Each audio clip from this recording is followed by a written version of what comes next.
صبح کو قرآن پڑھا کرو، کیونکہ صبح کے وقت قرآن کا پڑھنا فرشتوں کی حاضری کا موقع ہوتا ہے۔ اور بعض حصہ شب میں بیدار ہوا کرو اور تہجد کی نماز پڑھا کرو، یہ شب خیزی تمہارے لیے ایک اضافی عمل ہے۔ امید ہے کہ اللہ تم کو مقام محمود پر فائز فرمائے۔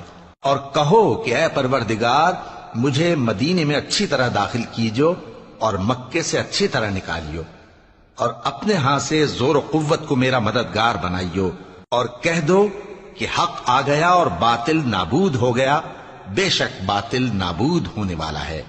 اور ہم قرآن میں وہ چیز نازل کرتے ہیں جو مومنوں کے لیے شفا اور رحمت ہے، اور ظالموں کے حق میں تو اس سے نقصان ہی بڑھتا ہے۔